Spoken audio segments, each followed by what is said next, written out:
তারপর? তারপর আর কি, অনেকদিন তাদের সঙ্গে কোনো যোগাযোগ ছিল না। শুনলাম একদিন যে ওরা ওই এলাকা ছেড়েই চলে গেছে। এরপর ওদের খুঁজে পাইনি। আর মিনুর বাবা চাচ্ছিল না যে আমার সঙ্গে তার বিয়েটা হোক। তো আপনি ওনার কোনো খোঁজ নেননি? সবই কপাল, বিপদ যখন আসে সব দিক থেকেই আসে।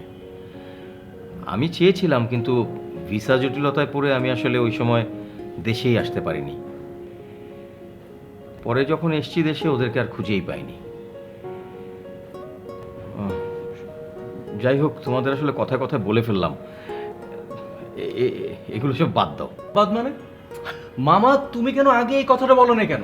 তাহলে সব কিছু বাদ দিয়ে আমরা এটাকে টার্গেট করতাম। এক্স্যাক্টলি। দেখ, তুই আবার নতুন করে কিছু শুরু করিস না। নতুন কিছু মানে? মিনু, মানে মিনু আন্টিকে সবার আগে আমরা খুঁজে বের করব। যদি মিনু আন্টি না মানে তোমার মতো যদি এরকম অপেক্ষা করে থাকে না, তাহলে তো মামা একটা ইতিহাস তৈরি হয়ে যাবে। আর যদি কিছু একটা নাও হয়, তবু তার বাবাকে না দেখিয়ে দিব। দেখ আমার মামাকে দেখ।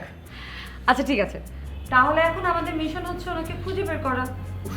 তোমাদেরকে বলে যে এখন আমি আবার কি ঝামেলা পাকালাম।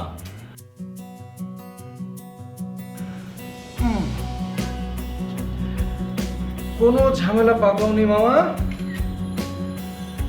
আমাদের অপারেশন এখন plan C, hunting for Minu.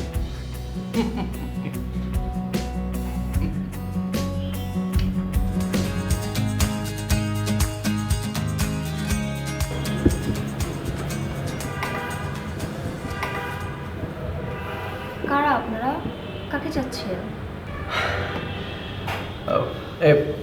আপনি মিনু? জি। আপনি? আপনি আমাকে চিনবেন না, আমি এলাকায় থাকি, মানে দেশে বাইরে ছিলাম। আঙ্কেল নেই? বাবা বাবা তো 4 বছর হলো মারা গেছে। সরি। ও সরি, আসলে 5 বছর পরে দেশে এলাম তো। উনি কে? আমার কাজিন। আসুন, ভেতরে আসুন। না না, থ্যাংক ইউ। ওকে। আমার মেয়ে।